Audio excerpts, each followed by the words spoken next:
Welcome to the Deep Dive. Today we're getting into a game that's, well, kind of everywhere, even after a decade. Subway Surfers. That's right. Seems simple on the surface, doesn't it? Totally. Dodge trains, grab coins, but it's success. That's another story. We're digging into the tech, the culture, the design secrets behind one of the biggest mobile games ever. Yeah, this is for the learners out there. If you want the inside track on mobile game history and design, we're aiming to give you that shortcut. We'll unpack, 12 key facts? 12 surprising truths, Yeah. About its history, how it works, how it keeps evolving, those aha moments for why this thing is still huge. Exactly. So let's get the basics down first. It launched way back 2012. Developed by Kilu and SYBO out of Denmark. And crucially built on the Unity engine. That was a big deal, right? Absolutely huge, because think about it, this wasn't some clumsy console game squeezed onto a phone. Right. It was built for mobile from the ground up. Touch controls, the physics, everything optimized. It really set the standard for mobile-first runners. But the real secret to its staying power, the thing that kept it going for over 10 years. It's the rhythm. Has to be. The rhythm. Yeah, the constant, predictable flow of new stuff. We call it live ops now, but Subway Surfers practically wrote the playbook. Okay, explain live ops in this context. It's not just random updates. It's a system. Regular content drops, tracking player data, tweaking how things are monetized, testing different approaches, all to keep you playing. And Subway Surfers nailed this early on. They perfected it for mobile, building that blueprint for keeping a massive global audience hooked. Month after month, year after year, it's about managing that player relationship constantly. Okay, let's dive into the facts then.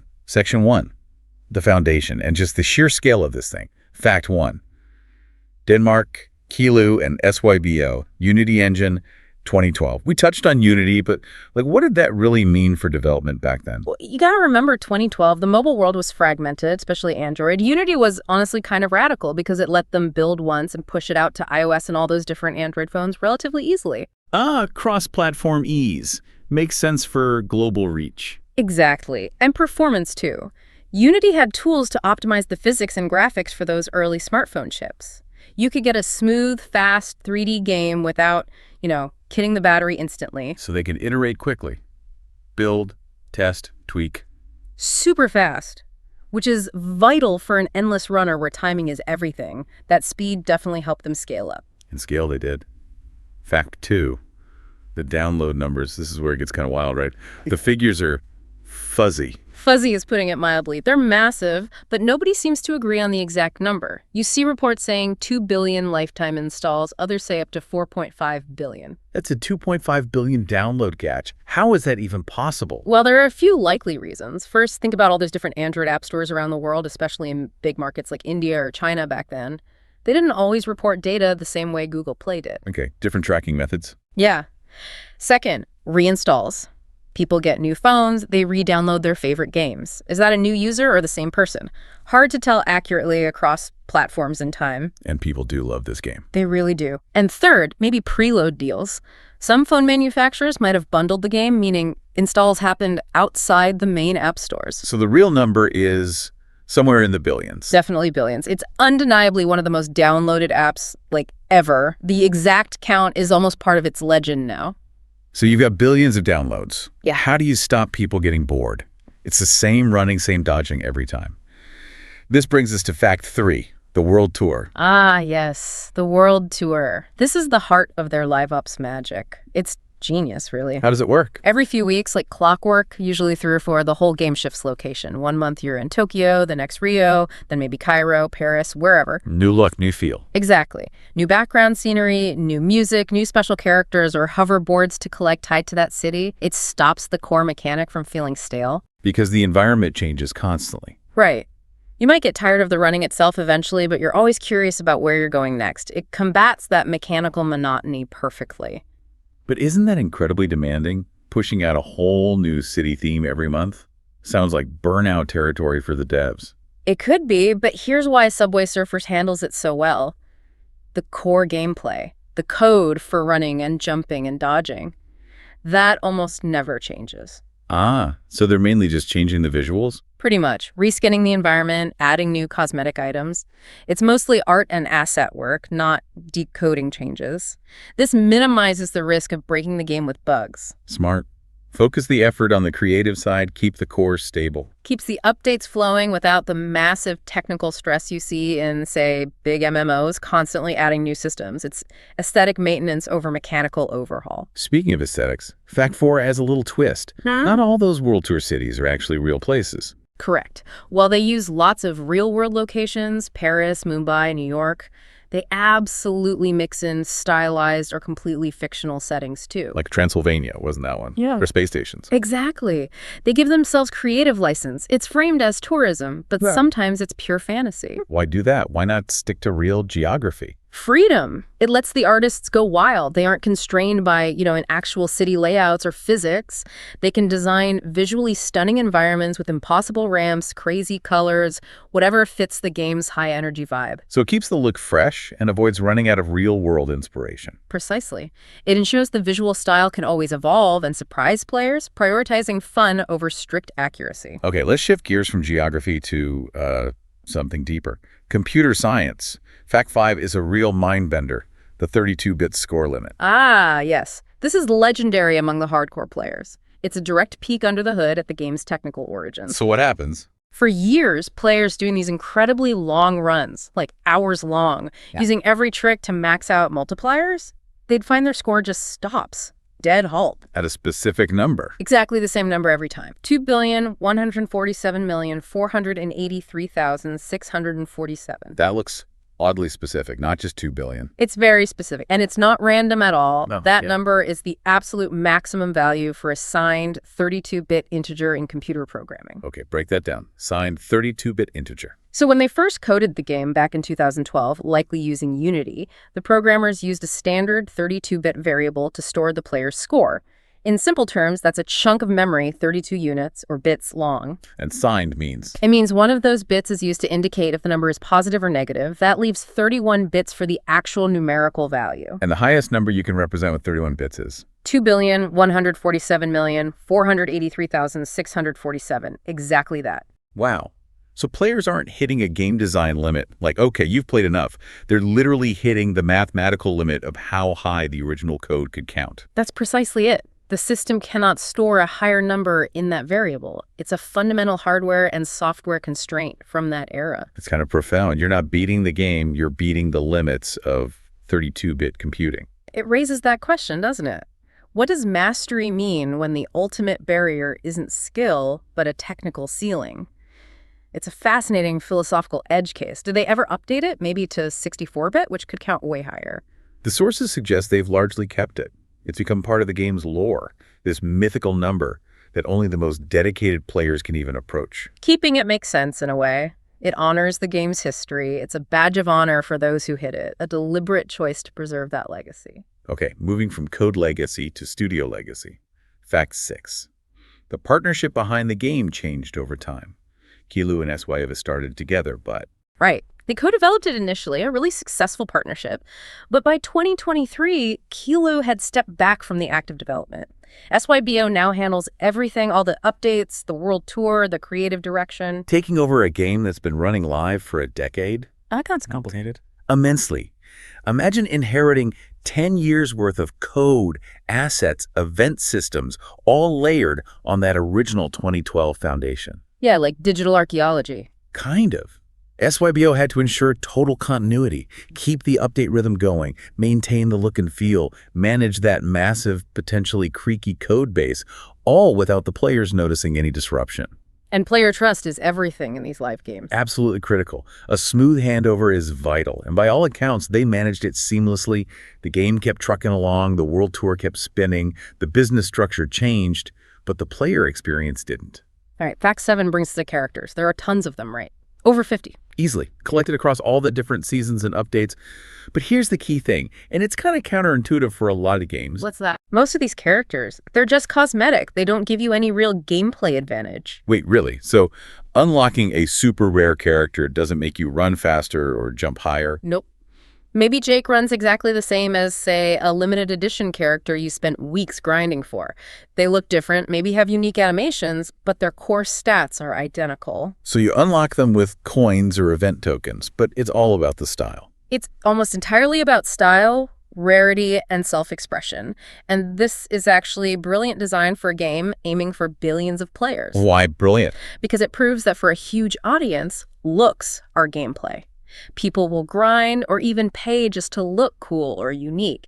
It taps into collecting, status, showing off. And crucially, it means the game isn't pay to win. Exactly. A free player has the exact same mechanical chance as someone who bought characters. The core game remains fair and skill-based. This keeps the massive free audience engaged. But they can still make money from people who want the cosmetics. Precisely. It balances accessibility and fairness with monetization through aesthetics. It's a core reason for its massive, sustained success. Let's dig into the design itself now. Section 3.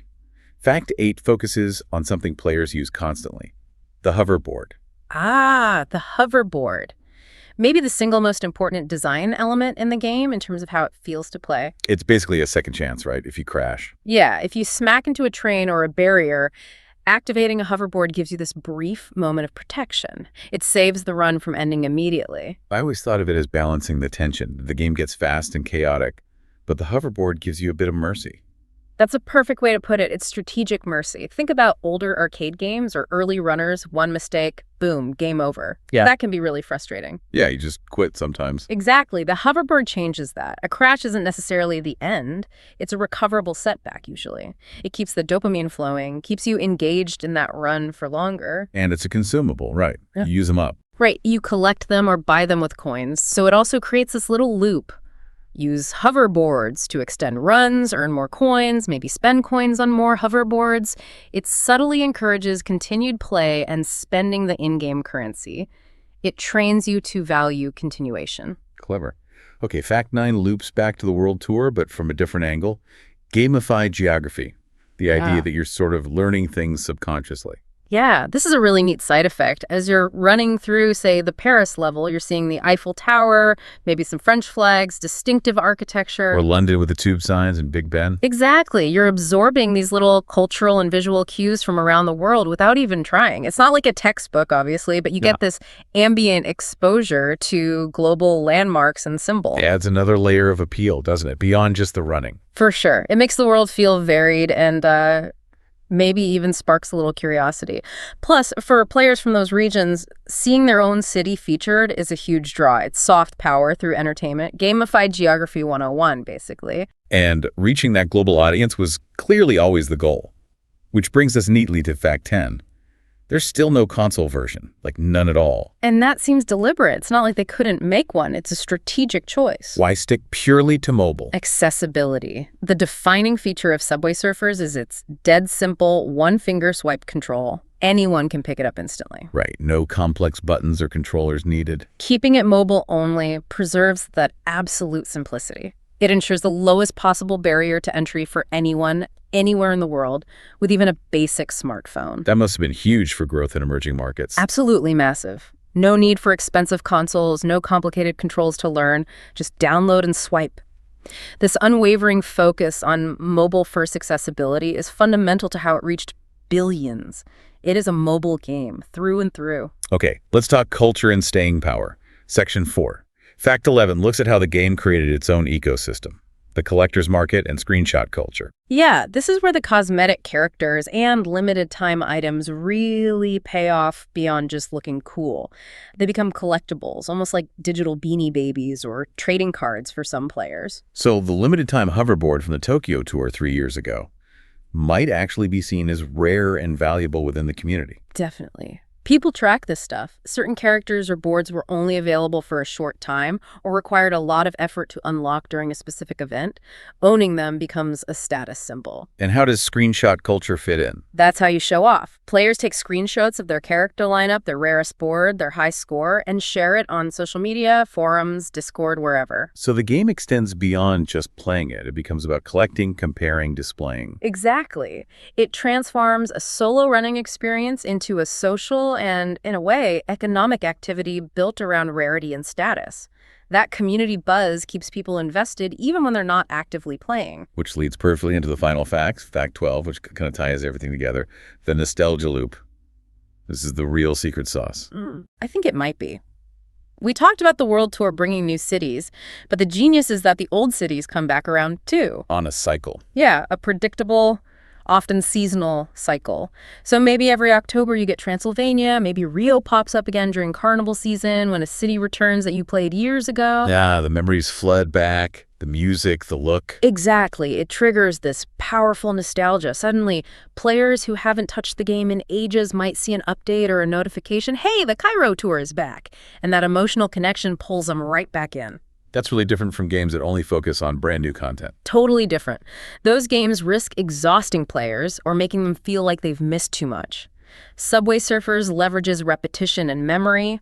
Revisiting familiar places feels comfortable, easy. It's a low-friction way to reactivate lapsed players based purely on positive past experiences. So, summing up this whole cultural impact, it really did become more than just a game, didn't it? It's like digital street art with the fan art, the YouTube runs, the memes. It truly did. It tapped into something about mobile freedom, creativity, and this constant accessible motion.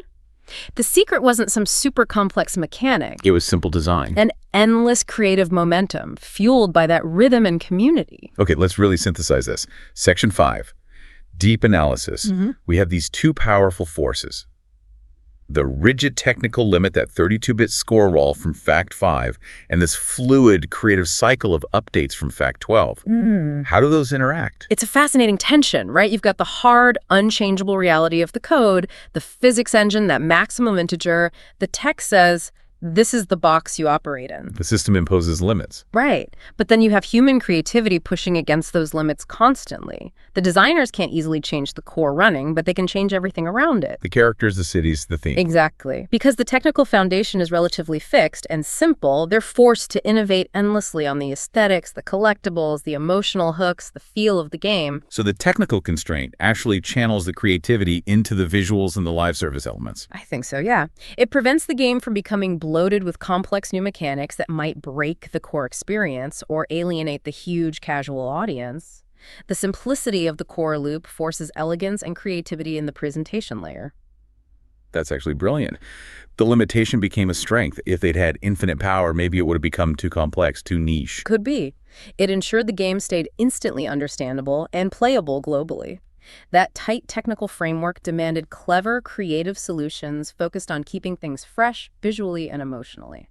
So, knowing all this, the mechanics, the constraints, the strategies, what does this mean for someone listening who wants to actually get better at the game?